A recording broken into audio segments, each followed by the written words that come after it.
was the Star Trek the Motion Picture theme at one point, but now it belongs to the Next Generation. That fucking television series showed up and was like, 1987, you guys aren't using this, right? We'll take it.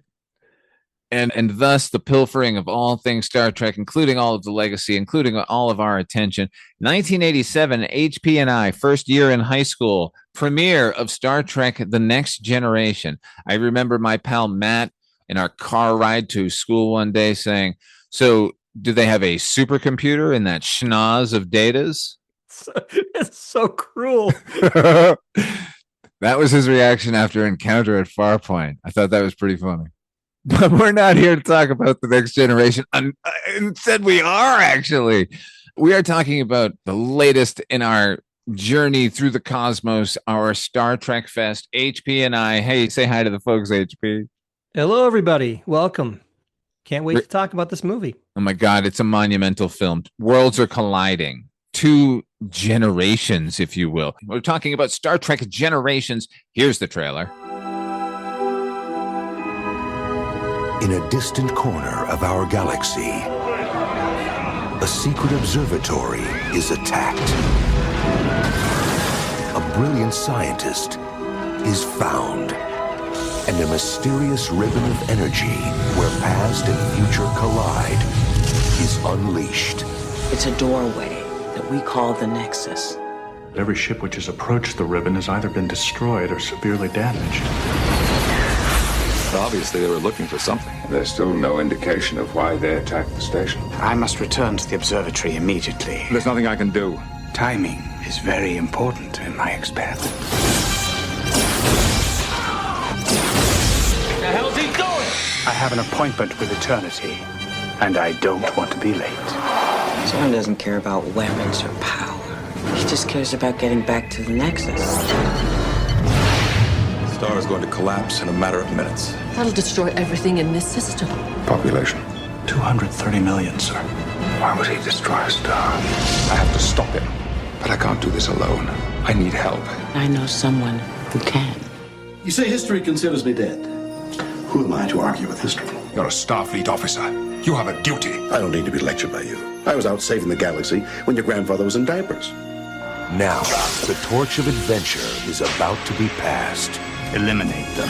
Klingon vessel decloaking directly ahead, sir. Target their bridge! Full disruptors!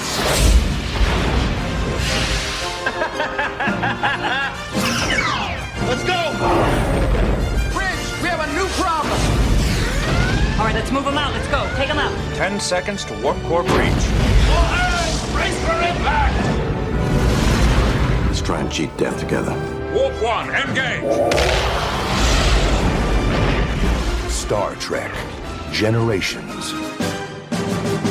Star Trek Generations, written by Ronald D. Moore and Brannon Braga, from a story by Rick Berman, Ronald D. Moore, and Brannon Braga, based on Star Trek, created by Gene Roddenberry, produced by Rick Berman. You'll notice no original people involved creatively this time around. This film stars, speaking of no one from the original, although I'm going to name a bunch of the originals now, it stars Patrick Stewart, Jonathan Frakes, Brent Spiner, LeVar Burton. It feels really good saying these names, HP. Brent Spiner, LeVar Burton, Michael Dorn, Gates McFadden, Marina Sirtis, Malcolm McDowell, James Doohan, Walter Koenig, and William Shatner as James T. Kirk. This film was released on November the 18th, 1994. Our $35 million budget took in $118 million. Not too bad for the final voyage of James T. Kirk. HP, what's the story? So the story is that there's this ribbon. It's floating through the galaxy that contains this void called the Nexus, where all of your wildest dreams and wants and needs are taken care of. And Malcolm McDowell plays this villainous character named, was Dr. Soren? Dr. Soren, yeah. Soren. And he's so desperate, he's pulled from the ribbon in a rescue attempt. They think his ship's being destroyed, and they pull him out. And he's so desperate to get back into the Nexus that he's hatched a plot that puts millions of lives at risk. And only Captain Picard and a certain captain of the Enterprise from about 80 years previous can hope to stop him. Let me quote television executive Frank Cross. Oh boy, does that suck. I think you and I are going to differ quite a bit on this one, Father Malone. I get the sense. So they know that Undiscovered Country was the final voyage of that crew. They're no longer interested in seeing them humping around, these old people. They're no longer interested in paying them the salaries that they can now command. Now's the time. We've got a brand new cast. We can soak these people for as much as we can. However, the brass at Paramount, unsure about this potentiality of a handoff, put out a mandate. You got to have James Kirk in it. You're not getting a Star Trek movie unless you put James Kirk in it. So that shackles the creative team a little bit, because they're not going to now do a pure Star Trek The Next Generation film. They have to do an awkward crossover film, which to me reduces this film to a 2-part episode of Next Generation Ultimate. And that is partially because of that setup. And it's a lot to do with the fact that, as much as I love these guys, it's written by Ronald Moore and Brennan Braga, and this is their first sort of feature film after having written television for so long. To me, this movie feels like, as I said, it feels like an extended episode of the TV show. It doesn't feel like a feature to me. And I think that's a very fair criticism, Father Malone. And I think we're going to see that maybe with some of the other Next Generation movies that are going to come down the pike.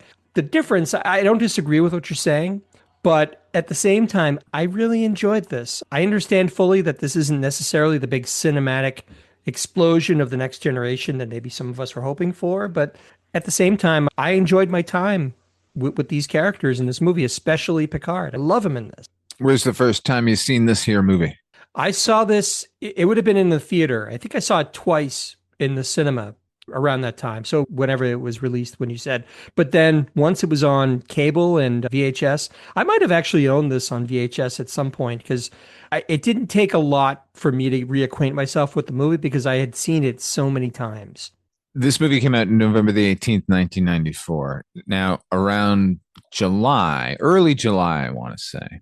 This is when I was living in Los Angeles. I was working for an art house movie chain. Now, when it comes time to book movies for movie theaters, the studio will have a screening, and all the various chains, the landmark theaters, your AMCs, your Regals and such, all come and watch the movie. And then they put in bids for blocks to get it booked into their theater versus their competitor. Even though there was no way in fucking hell that my theater chain was ever going to book Star Trek Generations, we still get the invite. So I got to see this movie 3 months early, and it's the exact movie that you see. So it wasn't like a test screening situation. This is Star Trek Generation. And so for 3 months, I had to sit on what a fucking disappointment this movie was to me. Then I did not see it on cable. I saw it once when it came out on DVD because I wanted to reassess my feelings about it.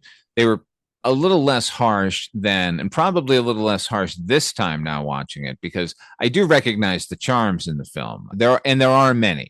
I'm sounding like I'm just taking both barrels at this film. But when you think about the fact that this creative team was given the opportunity to show us how James T. Kirk dies and craft a story around that, and it ends up being kind of the most superfluous part of this film, yeah, it's really disappointing.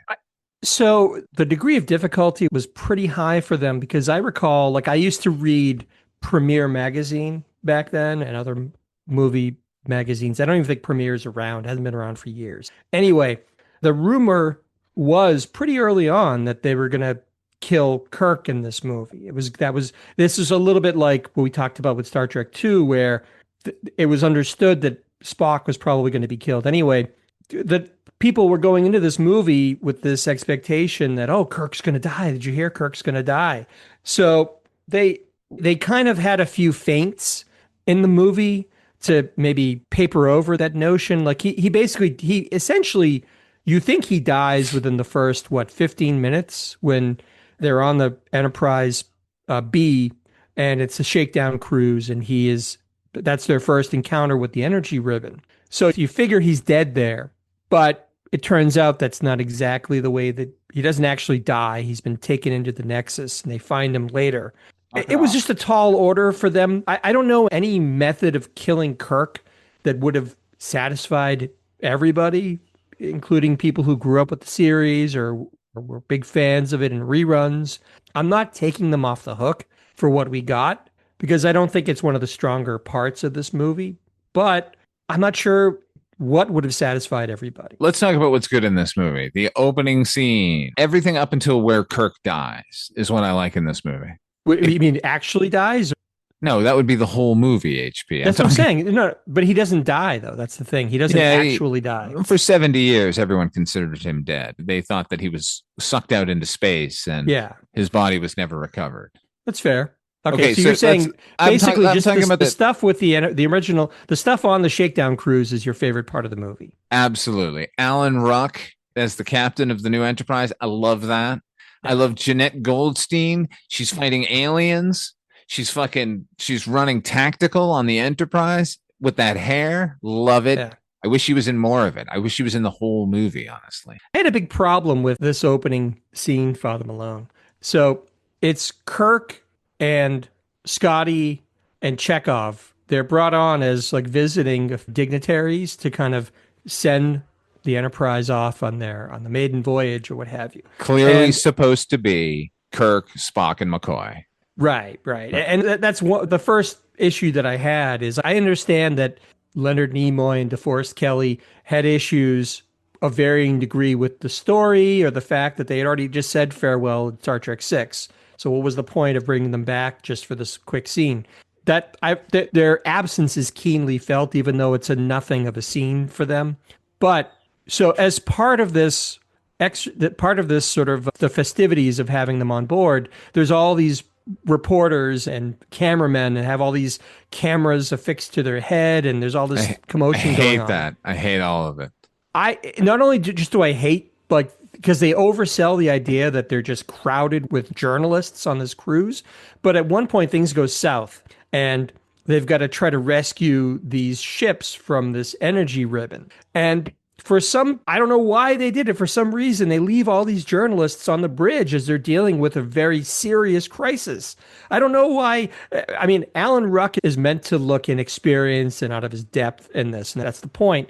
But surely, which, by the way, I've been thinking about that. That's actually insulting. That man is a captain of a starship. In fact, he's the captain of the Enterprise, and they make him seem like a boobus.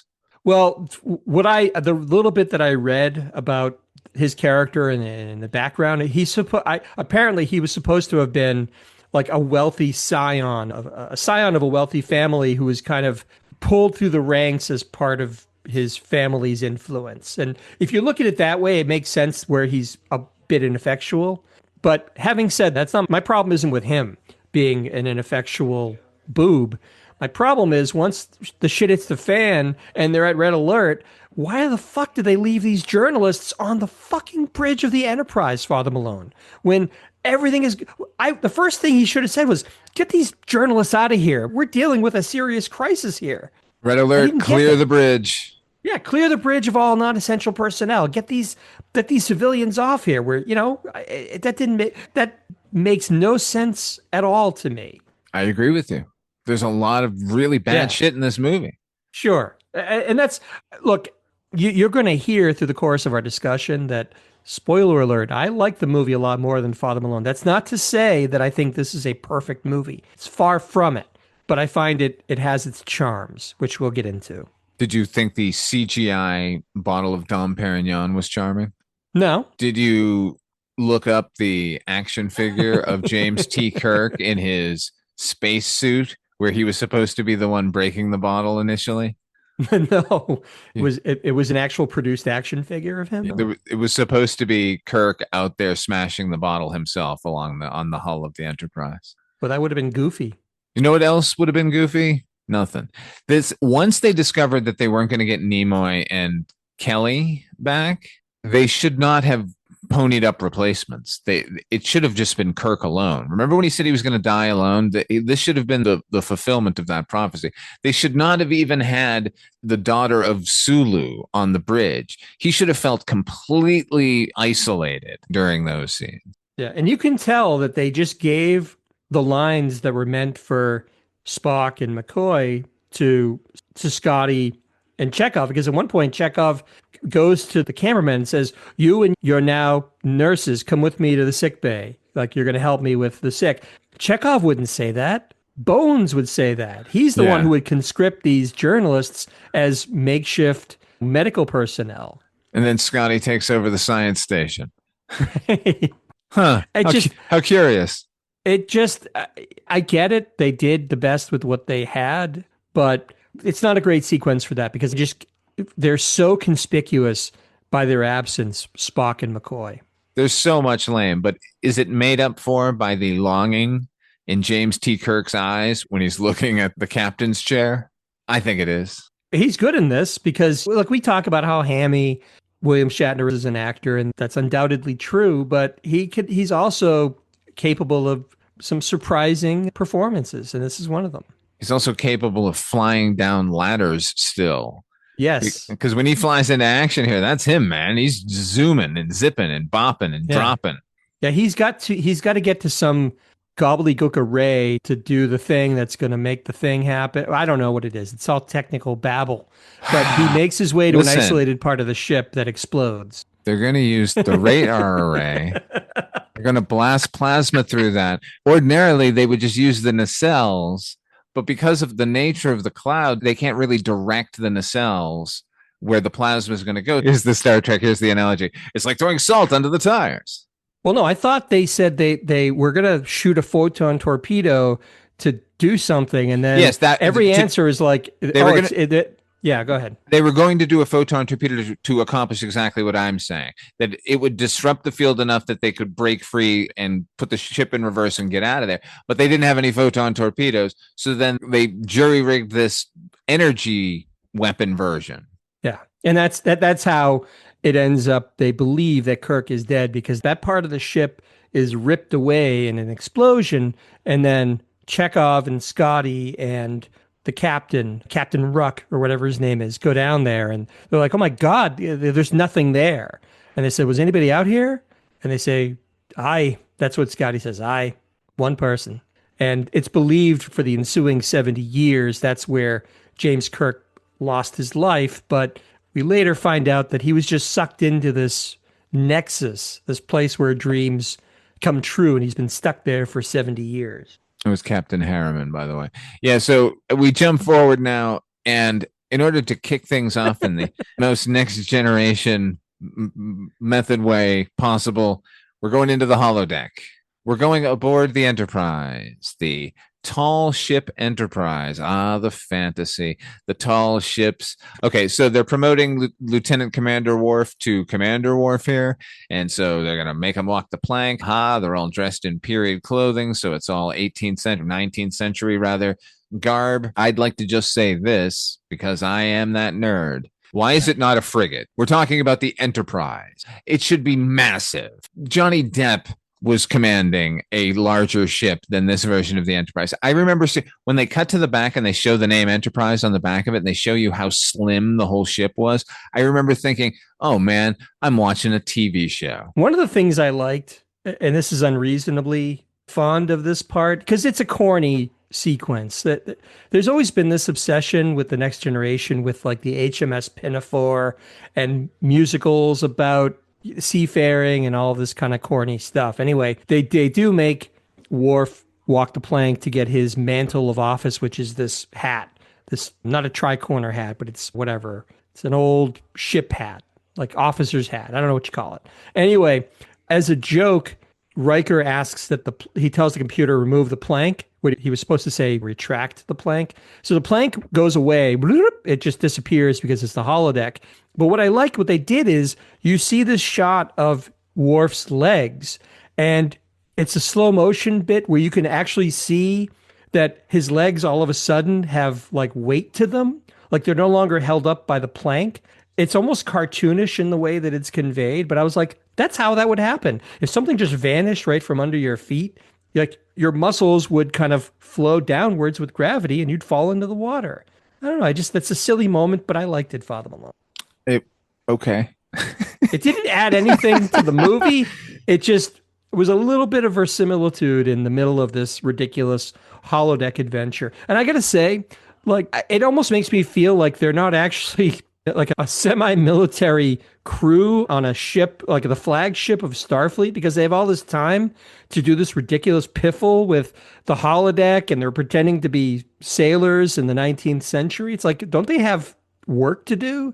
Aren't they busy, like, keeping the peace in the galaxy? They have time to do this bullshit? Didn't like the sequence much at all. Excuse me, sir. Starfleet are explorers, and in nowhere is that better demonstrated than in Next Generation, where, remember, those first couple of years, Gene Roddenberry kept all the drama to an absolute minimum because they live in a utopia. I guess so. But here, everyone's on display, including Commander Data and Geordi, his best pal, and Data's just still trying to figure out humor because they're still banging that goddamn drum. So he knocks Gates McFadden off the ship, thinking this will be hilarious. And the only reason I bring it up is when Gates McFadden goes tumbling off the ship, she turns into Patricia Tallman, who played Barbara in the remake of Night of the Living Dead, the Tom Savini remake. So she's a stunt woman in this movie. Yeah, we met her at that Fangoria convention that time. That's right. We shared an elevator with her. Yeah. Yeah, she does turn into, it's weird, but Gates McFadden actually was, I believe she was like a choreographer or something. I remember watching some behind the scenes look at Labyrinth, and there she is. She's choreographing like magic dance. I was like, what the hell is Dr. Crusher doing in the middle of this dance studio? But I guess that was her vocation originally, was a dance choreographer. Well, they did utilize that. Remember when she was teaching Data how to dance? Ah, that's true. That's true. Okay, so who cares? Fucking Data's got to put in the chip. He's going to put in the chip. But before that happens, we get some bad news.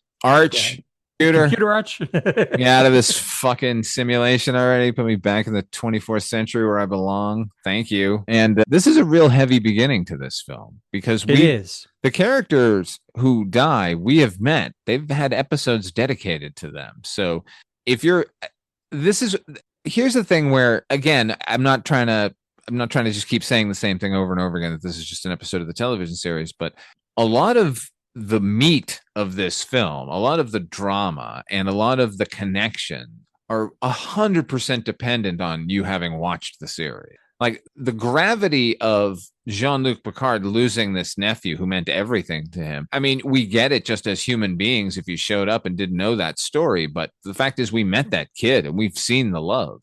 Well, it would have been enriched having that knowledge of the show. But I thought they did a pretty good job of laying out who the kid was and what he meant to Picard. I don't disagree that maybe it would be a little more impactful if you knew the history, but I don't think it is essential in this case. I think it's his nephew that he cared for very deeply, but more to the point, and there's a wonderful scene with him and Troy where he talks about, she kind of gets him to admit that he's so upset because this is the last of the Picard line. He obviously, Jean-Luc Picard, Captain Picard, never married. This was his only brother. The brother had this son named Rene. And so that's why he's especially broken up about this whole thing, is that now there's nobody left to carry on the Picard bloodline. Yeah. I don't know why you're unmoved. I thought Patrick Stewart is a real blessing in this movie. He can act his ass off in that scene. He's wonderful. I'm unmoved because it's a plot thread that is there just to prove that, or just to plant the idea of regret that I don't think is ever dealt with for the rest of the movie. This isn't like Kirk coming to grips with old age or coming to grips with the idea that the people he commands could die under his command. He's never believed that to be true. And that's the lesson he learns at the end of Star Trek II, The Wrath of Khan. Here, Picard is, I don't know, given that so either he's depressed because he's the last of his line, or he's depressed that his nephew is dead, or he's depressed about all these other things. None of this comes back for the rest of the movie. Well, of course it does, because that's the central piece of his experience in the Nexus is that he gets this family, A, the family that he always wanted but never had time for, and B, his nephew is still alive and well in this fake fantasy land. So of course it comes back to him.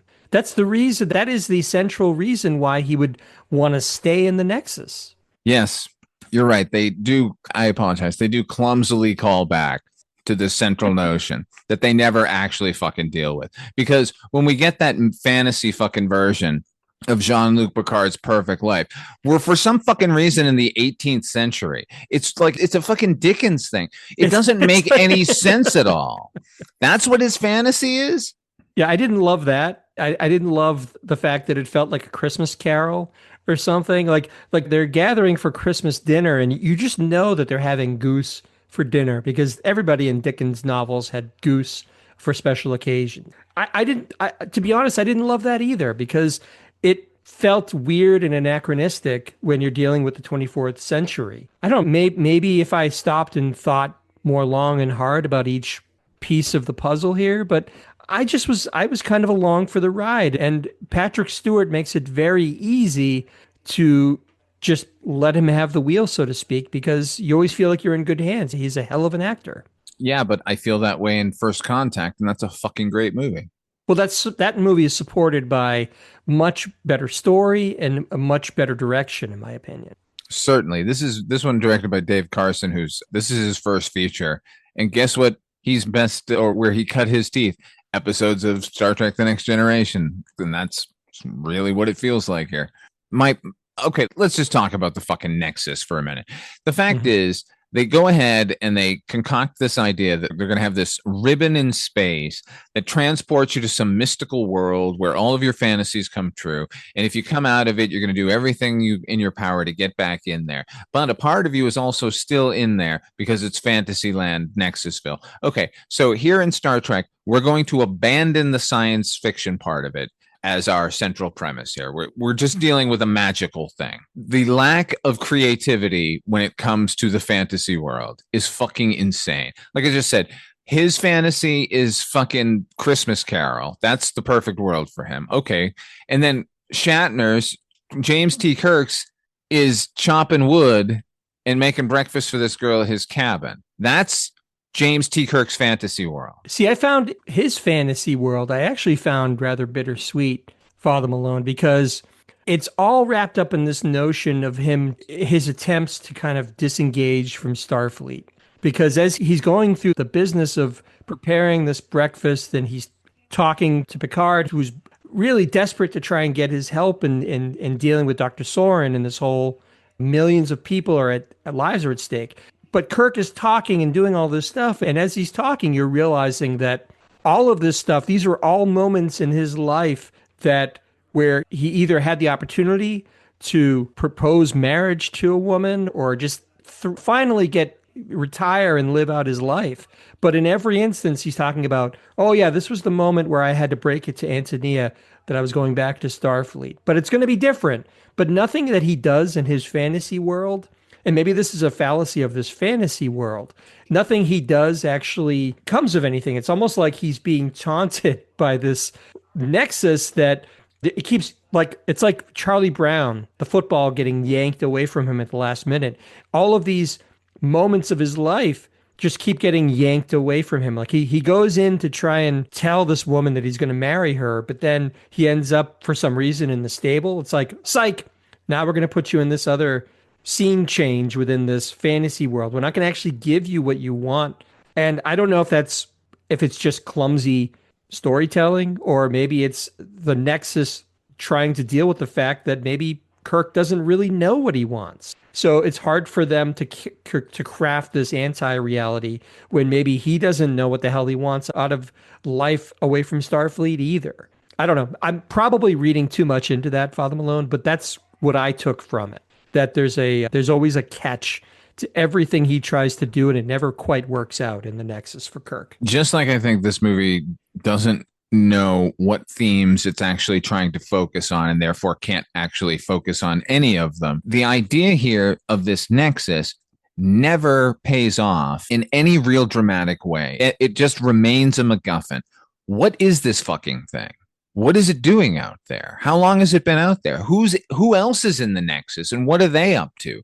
And here's the thing. It's sold by all these Elorians. Malcolm McDowell's Dr. Soren is an Elorian. They're a race that they age very slowly. Guinan is an Elorian. The Elorians are all telling us that it's this wonderland where every fantasy you've ever wanted will come true. You will never, ever want to leave, and you'll be desperate to get back to it, right?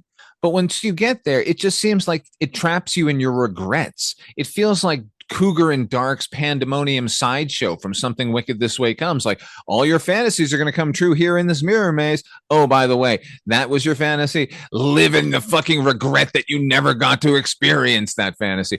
The Nexus could be some creature feeding on everybody, but they don't give us any of that because they're too busy with the bullshit plot of fucking Dr. Soren doing bad things out in the 24th century. Yeah. Pick one or the fucking other. Is this about the Nexus or about the guy trying to get to the Nexus? The problem that I had with the Nexus, and specifically with Picard's bit, not just the Christmas Carol vibe to the whole thing, but it's described by Guinan because she had been there. She was in the same crew as Dr. Soren, that whole thing that happened 70 years prior where Kirk supposedly died. And she makes it very clear when she talks to Picard in present day that once you're in there, you're never going to want to leave. And being ripped from the Nexus is the worst possible thing that could ever happen to you. And you're going to spend the rest of your life either trying to forget you were there or trying to get back to it. The problem that I had, the central problem that I had with it, is Picard very quickly susses out that none of this feels real. And I still have a duty to deal with this problem. So I get none of that. I would give my right arm to stay in this reality forever. He just kind of decides, this is not real. This isn't my nephew. This is not my beautiful wife. This is not my beautiful house, so to speak. And he just kind of says, well, then I'm out of here. I think that was a little too convenient. I think it probably should have been more of a war of wills within himself. What is he giving up in order to save all these people that are being menaced by Dr. Soren? That was a big problem I had with this. Not the only problem. And there should have been more of that, because I just get the sense that both him and Kirk kind of decide, yeah, this isn't real. I can see the seams in everything that's happening here, so let's just get out of here. That doesn't track with what Guinan said earlier. Yeah, so it's just muddled. It's just this clumsy device, ultimately, to get Kirk into the 24th century without really considering the story of James T. Kirk and his end. It's just, they will have this ribbon thing, and this guy's trying to do this. That'll give the crew something to do. And then, we can get the House of Duras in here. We'll get the Klingon sisters, Lursa and B'Etor, and they'll be the antagonists. By the way, I fucking hate them. That's another big problem I had. And I didn't really look, when we first saw these movies, there's easily 3, 4, 5 years between Star Trek movies. And because you and I are going through these in rapid succession, I'm seeing things and realizing things that I didn't realize the first time through. What I hate is, how many movies have we gone through already where the Klingons are the main baddies, right? We don't see the Romulans, we don't see any of the other, we don't see the Gorn, we don't see all of these other fan favorite villains. So when I realized that they were in this movie, or reacquainted myself with the idea that they were in this movie, I went, what the fuck? Is there no one else they could come up with that are going to be like out for Kirk's blood or out to destroy the Enterprise? It's got to be the fucking Klingons again. We just saw them. More than half of these movies deal with the Klingons in some way, shape, or form, and that kills me. And in fact, the last movie was about the Federation making peace with the Klingon Empire, and Worf is on the fucking on the Enterprise. And I thought the Klingon Empire only had 50 years to live back in Kirk's time. So what happened with that whole Praxis being destroyed? Does that mean that they just found another place to live and that's no longer a concern? I don't get it. No, they're thriving now. That recovered. But I mean, look, the Lursa and B'Etor, they're part of the House Duras, like I said. So they're contenders for the throne. And this is all part of Next Generation. Gowron You remember the struggle, and Gowron and Worf is supporting Gowron because Gowron is fighting the Duras family. And the Duras family, their father is the one who blamed Worf's father for the Kittimer massacre and slandered the Worf family name. And at the same time, they're trying to usurp the throne with the help of the Romulans. Again, we can mention them, but don't have them show up and actually be a fucking force in any of these movies. And so now they're just this random chaotic element. It's like Star Trek V again. They're just out roaming around and they just happen to run into the Enterprise. Like, whoops. Well, at least in this one, they're in cahoots with Dr. Soren. They're part of his plot, and there's a deal that they make, which, whatever, it's fine. I didn't think too deeply on that, but I just was annoyed that yet again, it's like the fucking Klingons. We can't come up with something new. It doesn't even have to be like a race that we've already seen. This is science fiction. It could be anybody. You could make up a race of people to be the antagonists. They end up doing that with Insurrection, in fact, to varying degrees of success, of course. But I don't know, man. It's just the Klingons is so lazy to me. Also lazy is the fact that they're once again in a fucking Bren class bird of prey, the same bird of prey we have been looking at since goddamn Star Trek 3. That's Krug's ship again. Yeah. Not only are we seeing that again, it's now 70 years later. The Klingon Empire hasn't made one new class goddamn ship in that time. Well, maybe not if they're still beholden to the Federation for their continued survival. Maybe they don't have the capacity to innovate. Reach. I get it. But. That is a reach, man. Like, and the reason it's a reach is eventually that ship will be destroyed using the exact same shot from Star Trek VI, The Undiscovered Country, the exact previous movie. Yeah. I remember sitting in the theater going, oh yeah, just like Undiscovered Country, huh? Can I talk about something else that bugged me about this movie, Father? Go for it.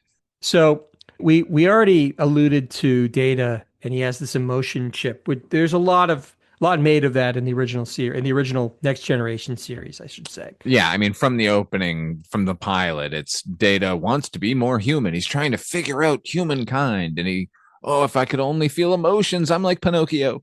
Yeah, and in fact, they even, like Riker even calls him Pinocchio, and I feared in that first episode that was going to be a runner through the whole series, and thank goodness he dropped that. Just like I was happy that Riker grew the beard and made himself look more Starfleet material. But nevertheless, anytime they banged on about Data trying to be more human was the most boring episode ever.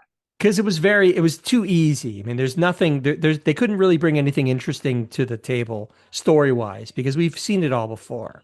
It's but like, in this movie, it ultimately results in the same problem with the Vulcans. Oh, sir, I don't understand. What do you mean life is not a dream? That does not compute in my logical brain. What, did he just become a Johnny Carson character? Oh, it does not compute. Oh, my goodness. Look at that over there, everyone. I am a Herman the robot. Oh, my goodness. So in this, so once again, Data is fretting about this emotion chip, and Geordi being his best buddy, he says, "All right, Geordi, can you put the emotion chip in? I think it's time because I'm not getting this humor thing, and I really think it's." Now, here's my problem with that. Like this became a plot point in the original Next Generation series where the emotion chip has risks. You don't know how he's going to react to it. Is he going to still be the same officer? Is it going to put other people at risk because he's not going to be able to control his emotions? Well, that's what we see here. He ends up losing control of his emotions at a crucial moment where Geordi is captured by Dr. Soren and the Klingons. But my problem with this, the central issue I have with this, Father Malone, is shouldn't Starfleet have rules about their officers undergoing some weird procedure, like putting a fucking emotion chip in your head that might compromise all of your training and make you like unreliable as a Starfleet officer? Like what? He just drops it in like it's nothing. But I would feel like he should at least have run it by Captain Picard and said, Captain Picard, I had the emotion chip and I'm ready to do this. And Captain Picard probably would have just said, yeah, make it so. I support you, whatever, which would have been bullshit because the real captain would have said, hell no, I don't know what this is going to do. What if you get into a laughing fit and start shooting everybody? I can't take that risk. Can you? No. So I think that was irresponsible at a minimum and dangerous at worst.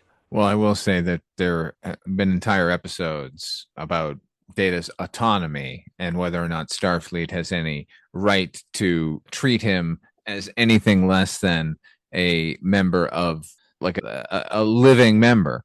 However, I'm sure Starfleet has rules about, like, if you were going to drink an entire cask of Romulan ale and then go on an away mission, you're probably not allowed to do that. And I think this would fall under that category. And Geordi LaForge would know better. He would say, we're on a mission right now.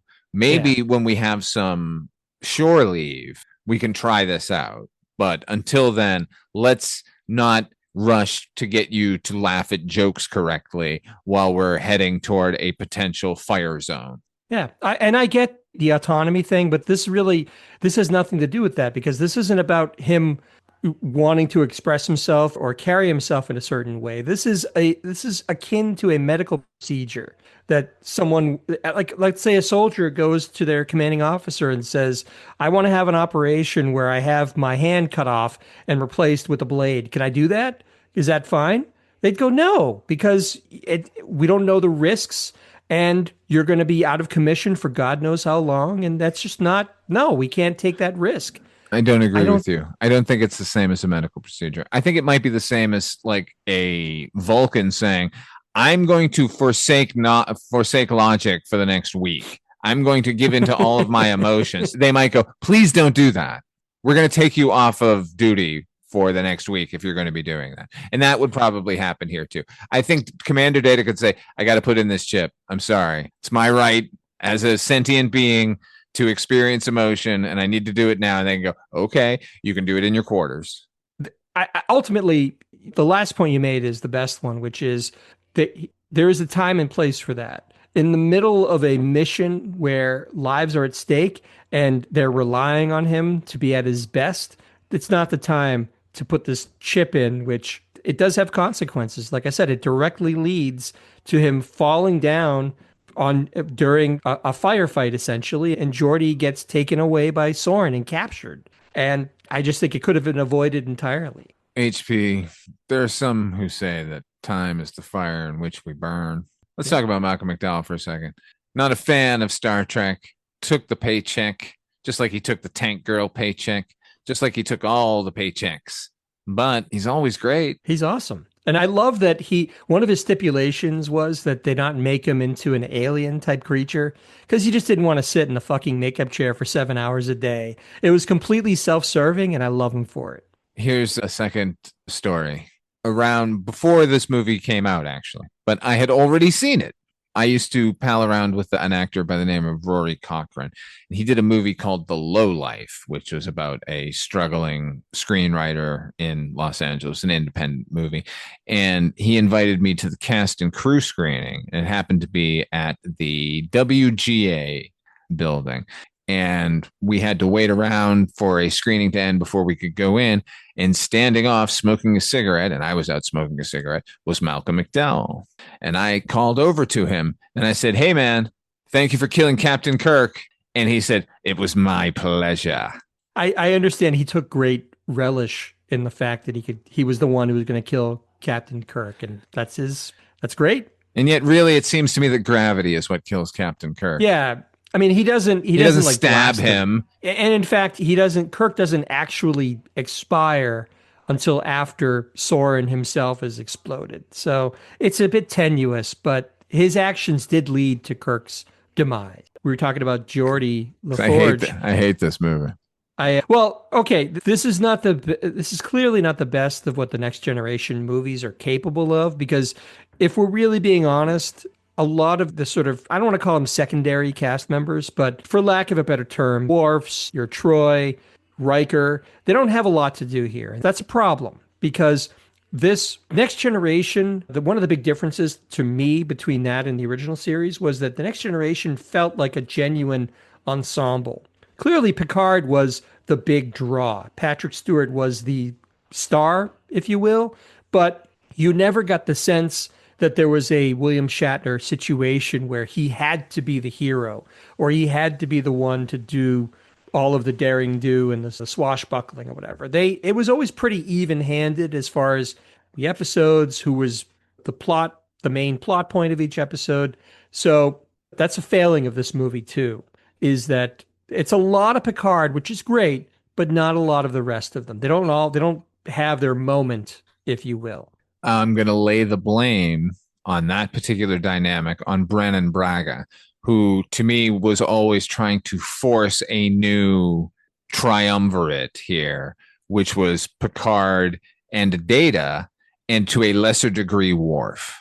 That in Brandon, I've read interviews with him where he said, in his mind, those are the characters people are coming to see, and those are the characters we need to favor. Really, Worf was one of them? In his mind, but he couldn't really actually favor Worf because there was so much other ensemble that they had to deal with. I will say that this movie, as clumsily as it handles all the different characters and how it gives short shrift to a bunch of them, it does handle a larger cast much better than any of the original cast movies. It does seem like they're sitting down to write a movie that, even if it's favoring a few characters, does get the brief that we need to give everyone a moment. Yeah, sure. And I don't think they ever get away from the idea that Picard and Data are sort of main focuses of the story. And we're going to see that through the next 3 or 4 movies that we have upcoming. But I just feel like it's less of a supporting cast and more of an ensemble. And I think that's one of the big, maybe the big differentiator between the original series and the Next Generation. And it makes these movies feel very different from anything that the original series could offer. Now, again, this is not even close to a perfect movie. And another thing I didn't like about it was it's yet another movie where they feel the need to destroy the Enterprise. This is now, the third or fourth time we've seen the Enterprise destroyed in one manner or another. Yeah, it feels like we need a giant set piece here at the end. What are we going to do? Let's do the Enterprise. And let's get I do understand let's get rid of the original television model of the Enterprise so we can update it to the one we get in First Contact is the Enterprise E. However, what a fucking missed opportunity here, HP, to bring back James T. Kirk and put him at the helm of the Enterprise to deal with the Klingons, where he could sacrifice himself and the Enterprise. He could die with the Enterprise instead of clinging to a bunch of rocks in Nevada. I can't really argue. I think his death is fairly ignominious. I mean, he does help stop Soren, and I guess that's why he's there. Who cares? But you're going to stop the ribbon. A big deal. Yeah. I will say this. I did like when they find there's a scene in stellar cartography. Ooh, that's the other big innovation in this movie. We get to go to stellar cartography, everybody. This movie loves to show those cool little Next Generation set pieces that we've kind of grown, like the holodeck, and now there's this room called stellar cartography. It's a scene basically between Picard and Data where they're trying to figure out they're in what Cerebro. The relationship is. It kind of is like the X-Men, and they're trying to figure out what the deal is with this ribbon and where it's going and what Soren's role, what's he up to, and putting aside they have their conversation and it's effective. Where at a certain point, Data says to him, I'm requesting to be deactivated because I can't control these emotions. And Picard really lets him have it. He basically shocks him back into his old self by saying, you just get a hold of yourself. Like, emotions are meant to be controlled. You'll learn to control them. Just act like a Starfleet officer. And Data's like, okay, I guess I will. That I liked. But what was cool is the manner in which Soren is influencing the ribbon's path, I thought was pretty cool, because what he does at the beginning of the present day action, if you will, is he shot a missile into a star, and exploded it basically. And they don't understand what that's all about. But through this stellar cartography scene, they realize that every time he destroys a planet or a star, it's affecting the gravitational fields in the surrounding areas, and everything is going to have to be adjusted a little bit, paths of starships and so forth. So that's what Soren is up to. He is destroying planets to alter the gravitational fields to make the ribbon go where he wants it to go. I thought that was actually it's a long way to go for that, but they established that he can't just fly a ship into the ribbon because it'll be torn to pieces before he even gets to the Nexus. So I thought and still think that was kind of an interesting approach to this. And that whole scene that has the air of a mystery where they're uncovering what it is this guy's actually doing. And I thought that was kind of cool. I agree with you. I think it's a clever science fiction conceit and gives stakes in that he's going to destroy another star that's going to impact a Class M planet with a pre-industrial civilization of millions of people. Okay. Yeah, that's a great Star Trek premise. How did Dr. Soren get in the Nexus in the first place? I guess, well, he's on a ship, but they don't really establish that I don't think the ship flew into the Nexus. Now, when we're in the 23rd century with Captain Kirk at the beginning of the film, he's attempting with Guinan to get back into the Nexus because he'd already been to the Nexus and somehow found his way out. And they think they're going to fly their ships into it. And then it turns out that the Nexus itself will tear your ship to pieces before you get in. How'd they get in? Go do that again. I don't know. I don't know. He must have been on a planet or somewhere. I don't know. That's a failing. Yeah. They should have. So it's sort of curious, isn't it? Yeah, I guess this fucking script is really fucking stupid, isn't it? Look, I never said this was a perfect movie. Again, it's far from it. But I think for me, the charms of the movie lie in the cast. And everything I've seen, everything I've read about it is that these guys, it's the total opposite of the original series, basically, that everybody loved working with each other. And you feel the camaraderie. It's something that you can't fake. And I loved seeing these actors, these characters interact with each other, even though we don't get a ton of it with certain pairings. But love Patrick Stewart in this. I think he is pitch perfect always as Captain Picard. I wish there was more of him interacting with the other crew members, because there's long stretches where he's either by himself or with Soren or with Kirk where he doesn't talk a lot. But I'm still charmed by the cast and their interactions. I'm overlooking a lot of the film's problems, but I love spending time with this crew. He should have been in that Nexus 20 minutes into the movie. It should have been him and Kirk battling their way out of the Nexus for most of the movie. How they got James T. Kirk in this fucking movie and decided we're going to put him in two scenes, and one of them is basically wordless where they're running around on a bunch of rocks doing karate at each other. This is our grand finale. It's just running on scaffolding in our science fiction epic. What are we doing with the science fiction part of it? We're crashing the ship again. Well, let me ask you this, Father Malone. We're getting to the end of it here. What did you like about this movie? Not a fucking lot, man. Well, but tell me, I want to know what you liked. There must have been something. Yeah, fucking James T. Kirk dying on screen. It's a monumental thing. Like, he's whatever you attach to William Shatner and how silly he is as an actor sometimes, and the sort of greater public persona, this is still James Kirk from the fucking Starship Enterprise from 1966 onward. And this is it. This is all we're getting out of him. And his performance is fucking great, man. I felt in this movie, like I said, in that opening scene where he's like a caged animal where he wants to jump into action, but is restraining himself because he knows it's not his place anymore. Like his performance there is equal to or more powerful than any of the previous movies where they were attempting to deal with those issues, with his aging and with his lack of, or his inability to give up on gallivanting around the galaxy. And then the death scene itself, I think, was pretty great. I thought he was understated, and that I really like about the movie. Yeah, there's a funny moment where they're on at the beginning, they're on the ship and stuff starting to go sideways. And Kirk keeps like sitting up in his chair and he doesn't really know what to do. And Scotty is sitting next to him, looks over and says, "Hey, is there something wrong with that chair, Captain?" Because he can't, like you're right, he can't help himself. Yeah. He wants to spring into action. That's what he's been doing for the better part of 30 plus years, right? As soon as he hears that there's a distress call, he knows exactly what to do. Let's go. Yeah.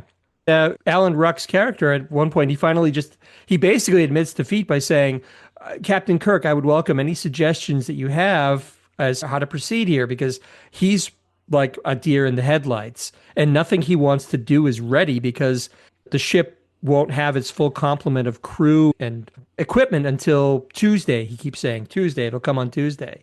So yeah, no, that stuff is really good. And I think as a swan song for Kirk, it's not bad as far as Kirk's role in the whole thing. And I found the stuff with him and the Nexus more bittersweet than you, because I think you made the point that it's more about regret than anything. And I think there's no better display of that. And in watching Kirk, everything Kirk's trying to do is right some perceived wrong, a zig when he should have zagged in life, but nothing he does changes anything. And that's sad. Right. But here's the thing. This is a movie that is relying on us to know who the Klingon sisters are, right? But when we get a moment of Kirk's regret after seeing how many episodes of the series, 79 episodes of the series, 6 movies of all of his past, they invent some new thing, some new situation. This girl, Antonia, we've never heard of before. It can't even be Carol Marcus. Like, what the fuck? I did read that it was originally supposed to be Carol Marcus, but I don't know if someone said, no, you can't use that. I assume it was Paramount said you can't use that character. So that would have maybe made it a little more impactful if it had been Carol Marcus. Because I'm just saying, it's like there's just nothing cool about the Nexus at all. Like it was fun to see Picard and Kirk together, but under these circumstances in this fantasy world, when this is a television series trying to make their debut on the theatrical screens, and it feels all mediocre to me. Yeah, like I said, I'm coasting on the charm of the cast, but I'm not suggesting this is the best Star Trek movie or even the best Next Generation movie. It's far from it. But I don't know. I like spending time with this crew, so it wasn't as much of a chore for me to watch it. Here's another thing I liked about the movie. I think the best performance in it is Commander Cheese himself, William Riker. His level of bemusement at everybody and antagonism, just fucking with people. He's just a little trickster throughout this entire movie. I really like that side of Riker. Yeah. I felt bad for him because I was really hoping to get that chair. Well, I kind of hoped he would have gone and actually hefted the chair, that it's broken, and gone, one to beam up. Well, I felt bad for him because he witnesses this Picard getting this news about his brother dying, and he tries a couple of times to engage with him and say, is everything okay, Captain, or is there anything else? And at one point he just flat out gets yelled at by Picard. I don't remember what Picard says, but he really lets him have it. And I thought that was unfair of Picard, despite the pain that he's in. I mean, Riker's his number one. These guys are supposed to be compadres. I just feel like it was unfair for him, even despite his anguish over this family loss, to not be a little more, I don't know, just open up a little more to Riker. I think it would have been nice. He didn't have to open up to Riker. What are you talking about? Get back to work. Shouldn't you be narrating a fact or fiction right now? Riker does get the great hero moment when they finally are able to fight back against the Klingons, and he's the one who gets that shot where he says, fire! And they fire the photon torpedoes into the hull of the Klingon ship. It's the real yeehaw moment as you're watching it in the movies. It's like, yeah, they're doing it. And then he crashes the fucking Enterprise. Right on, Riker. Get rid of all that shit. Well, he had no choice. It's because of, ultimately, it's not his fault, but it's Geordi's the one who leads to the Enterprise's downfall, because they concoct this ridiculous scheme where they take him prisoner. They put some tech into his visor. By the way, this is the last time we'll see him in his visor, because the next few movies, he has like corneal implants or whatever they are. He's got real eyes, basically. Yes, indeed. But they figure out this way to spy on the Enterprise through this visor. They're looking for the shield frequency, the Klingons are. And then when they see it and they figure it out, and then that's what allows them to shoot at will or without regards to the Enterprise's shields. And that's what leads to the Enterprise blowing up, is that it has suffered catastrophic damage to the cells. They've got to do the saucer separation that we saw in Farpoint, of course. You remember Father Malone. Supposed to be a big deal. We were supposed to see that all the time. Like, oh my God, they got like 2 ships. Ooh. But I don't know. There's probably a few of the next gen episodes I didn't see, but did they ever do that again? They did, actually. Yeah, a couple times. Okay. Look, I'm going to say it again. Here's what should have happened here. Yeah. He brings Kirk back. Kirk goes to the Enterprise. They have to deal with the fucking Klingons. They separate the saucer, so they're going to be safe. Kirk's on the battle bridge, fucking rams the goddamn Klingon ship and dies heroically. That should have been the end of this movie. You know what would have been great? They beam Kirk over to the Enterprise, and he's on the bridge, and he's looking around, and he sees Worf, a Klingon, on the bridge in a Starfleet uniform. He'd be like, what the fuck? What's a Klingon doing here? That'd be great. Phasers on stun. There's a Klingon on the bridge. What's that all about? But there you go, man. Let's talk missed opportunities. They bring Kirk into the 24th century and he just deals with Picard and fucking Malcolm McDowell. Put him on the Enterprise. That would have been pretty cool. Let's have a couple of those moments. Just him looking at Worf, just like, what is happening? It would have been funny. Riker could have been like, yeah, I thought you'd be a little bit taller. Like just poke fun at the guy or say, yeah, I read about you in history books. Thought you'd be taller. Just, I don't know. It would have been, because they had a few of those moments with the other crew members. I know Scotty was on The Next Generation, and of course, Bones was on the Farpoint episode. So it would have been funny to see them interact, or fun, not funny, but fun to see them interact. And Data can talk to him, and I don't know. But so, yeah, I don't know why they had felt the need to completely isolate him from the rest of the crew, unless that was somehow a stipulation of Kirk's where he has to deal with the captain of the Enterprise exclusively. I don't know. Who knows? It's in the past now. James Kirk is dead. Long live James T. Kirk. I want to say again, read that comic, The Last Starship. James Kirk is back. He's out there trying to get the Federation back together. It's a good storyline there. HP, what do we got coming up next, baby? We have Star Trek First Contact coming up, shit! Which is the debut of Jonathan Frakes in the director's chair. Very exciting. That's it. He's the best one besides Nicholas Meyer. You got to figure, just based on the next movie alone. When the Next Generation cast comes into their own, both in their own crew on display and a villainous race that belongs solely to them. Until then, HP, where can people find you if they're looking for you? All right. I co-host the Night Mr. Walters, a taxi podcast, alongside Father Malone across from me here. And I also host the sporadically updated Noise Junkies music podcast. And last but not least, I have a Bandcamp site, hpmusicplace.bandcamp.com. As for me, you're listening to Midnight Viewing. We're on twice a week, Father Malone's Weekly Roundup, and then we're either doing a fest or a horror anthology series. We're currently working our way through the Hammer House of Horror, and it is fucking great. It's the best goddamn horror anthology television series we've ever covered. Go watch it right now. Until then, we'll see you in space.